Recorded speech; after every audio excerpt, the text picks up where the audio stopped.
I remember meeting this guy at the KLCC park.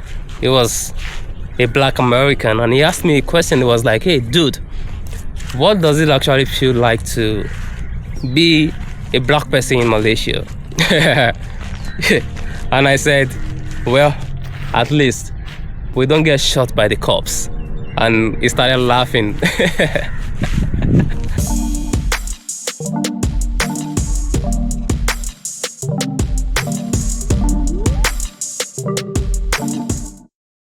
Apakaba, everyone. You know, when I meet a black person on the street of Kuala Lumpur, anywhere in Malaysia, they kind of tend to ask me one question in particular. They ask me, what does it feel like to be a black person in Malaysia? You know, sometimes I wonder why they all ask similar question. I guess they just ask out of curiosity. So today I just want to open up and tell you guys about the challenges of being a black person here in Malaysia in 2024 actually. So today I'll be speaking from my own experience, 100% my own experience, not someone else's or, you know, just mine. I guess the reason they ask this question is they are visiting Malaysia for the first time, right? And they wonder if black people actually exist in this country, and when they see one, they want to know, how do you guys actually survive? So the first thing I'll say is, here in Malaysia, we kind of classify black people. You know, it's one thing to be a black person from Africa. I'm from Nigeria, and it's another thing to be a black person from maybe Britain or America. So I'll tell you reason why. But first, I need to get something from this pharmacy before they close, because they kind of close pretty early in this place. First challenge you're actually going to experience here in Malaysia as a black person is you getting a place to stay. It's sometimes really difficult as a black person actually to get a place to stay in Malaysia. Not that you're not gonna get a place to stay, but it's really difficult. You know, I remember looking for an apartment, and nearly 7 to 10 agents outrightly actually said, sorry, owner doesn't give homes to black people. You know, at first I was like, what? You might think maybe, let me walk to this park, maybe I can get a place to sit. You might think maybe I'm capping.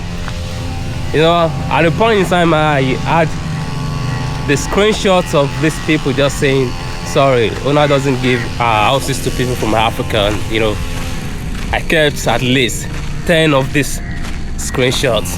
And I was hoping maybe one day if I remake this kind of video, I can just, you know, put in this chat so you guys can actually see. But I had the second thought. I don't want to be the reason why those guys are being hated on, you know.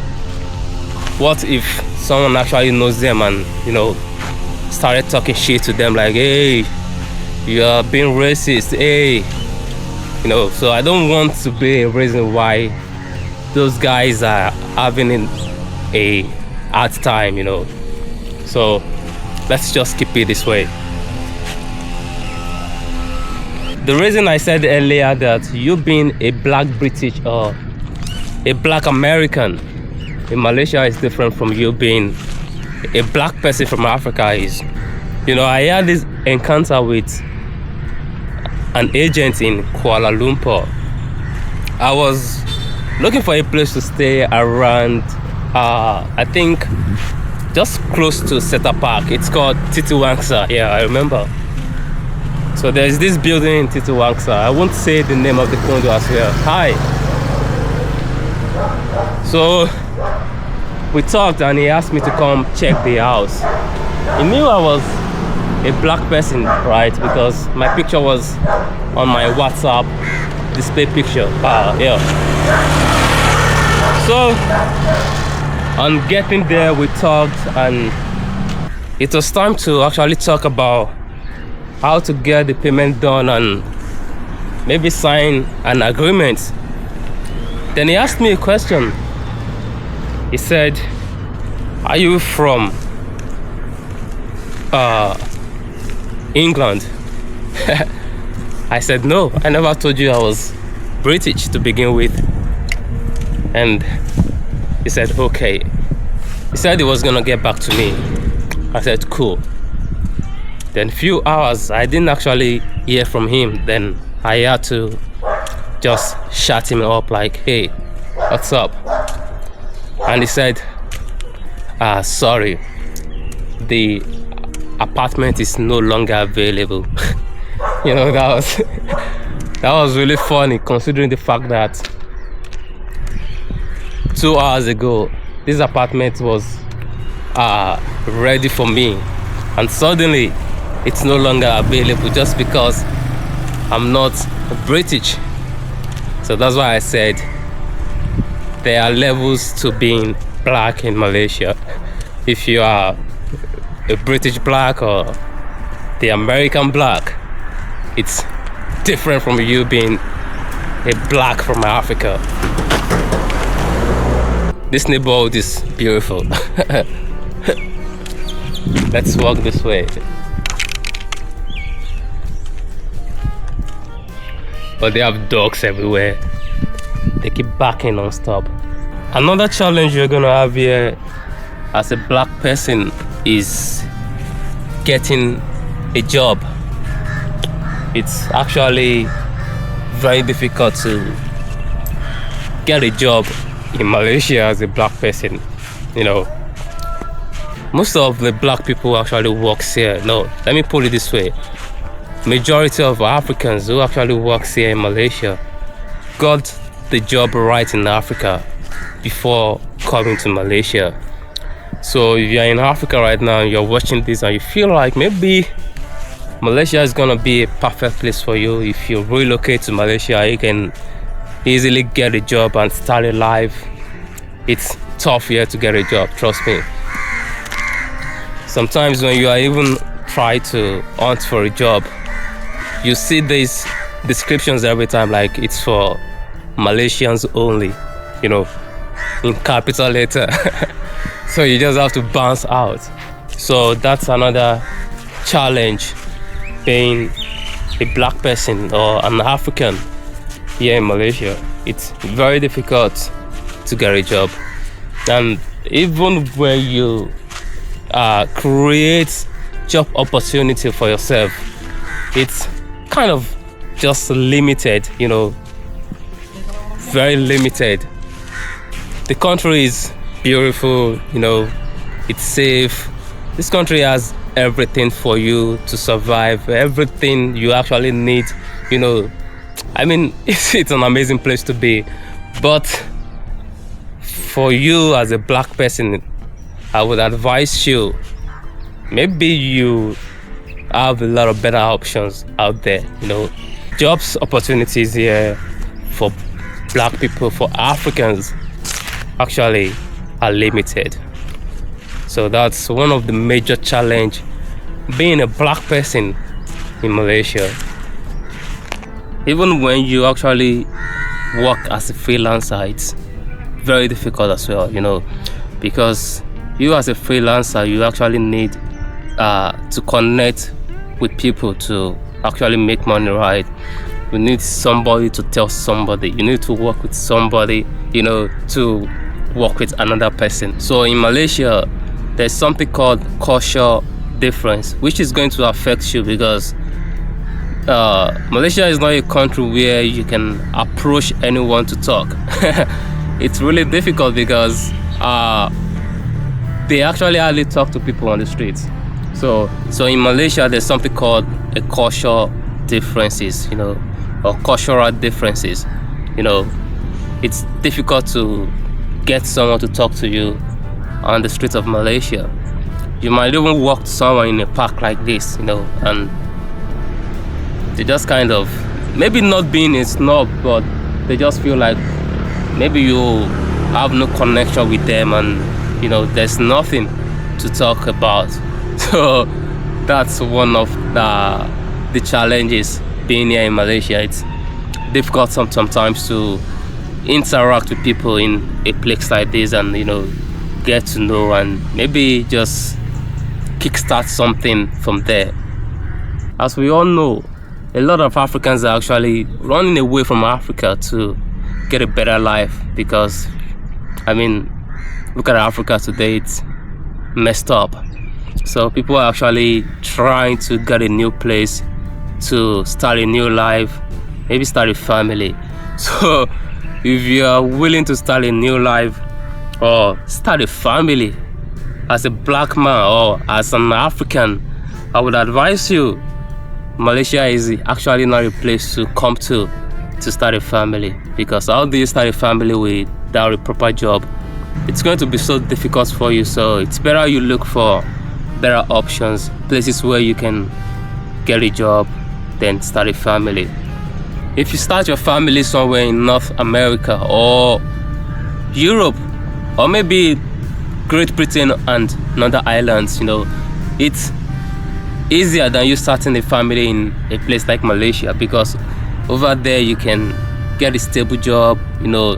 It's easy to kind of integrate you into their society. Unlike Malaysia, it's difficult to integrate you into a society like Malaysia, and I think that's due to the cultural differences. Even though in Africa we are big on culture, right? But in majority part of Africa today, we are kind of more liberal, So Malaysia is more conservative environment. And another thing is, let's say you have a child in America or Europe, it's easy for your child to become a citizen of that country. Even you yourself, at the long run, you might end up being an American, or you might end up being an Italian, which is actually one of the advantages to start a family in a place like that. Because in Malaysia it never happens. I have seen situations where a Malaysian person gets married to an African and their child isn't even Malaysian.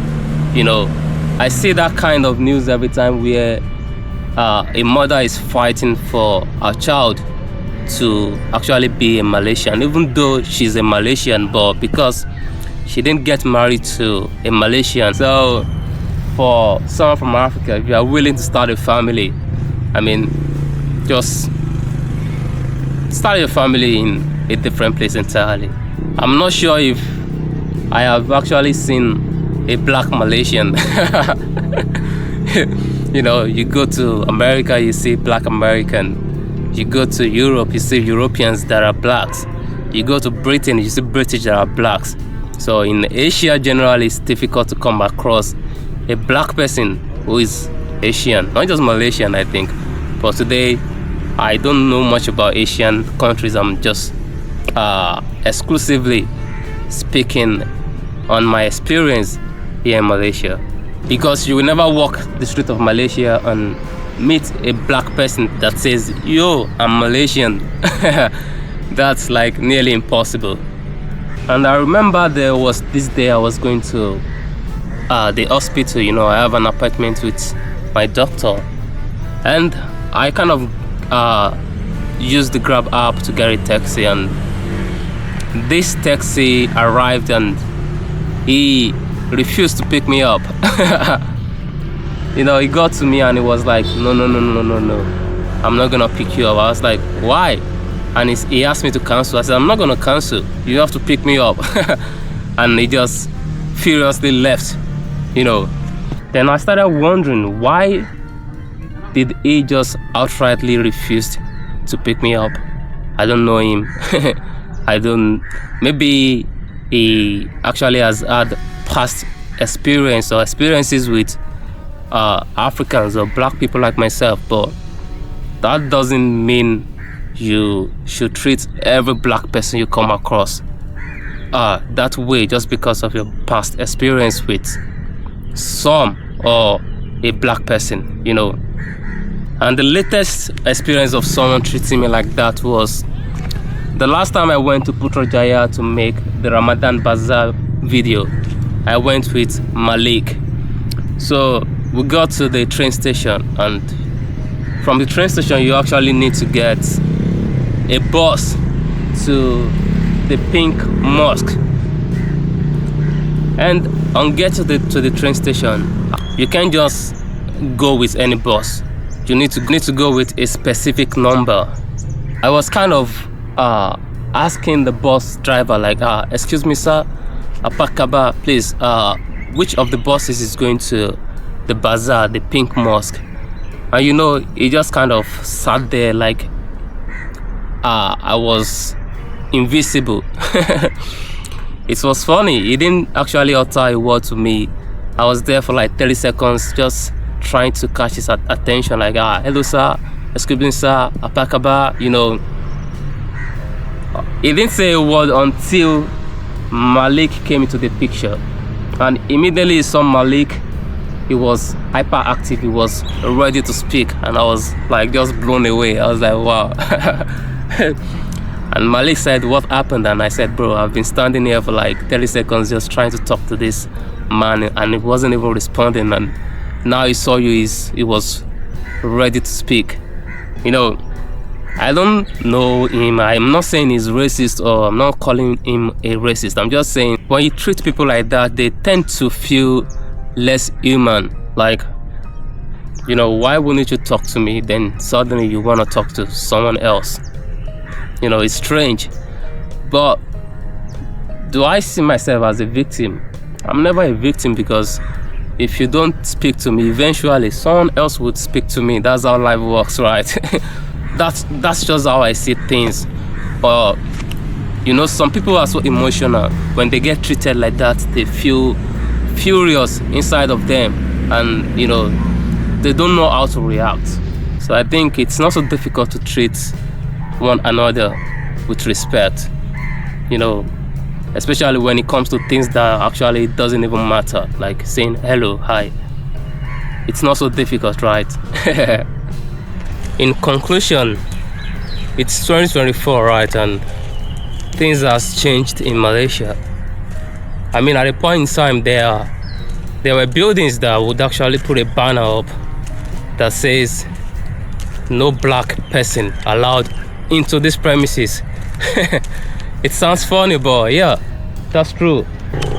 But in Malaysia of today, that doesn't actually happen. So if you ask me, I'd say that's progress.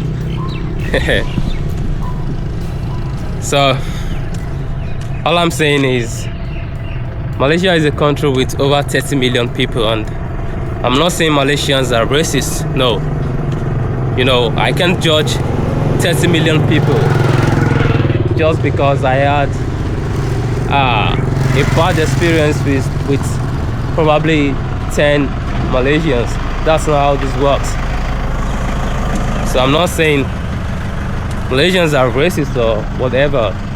I'm just actually telling you guys my experience so far in 2024 as a black person of African descent here in Malaysia. Thank you. I hope you guys enjoyed this video. If you do, don't forget to give me a thumbs up, and of course smash that subscribe button as well. See you guys on the next one. Peace out.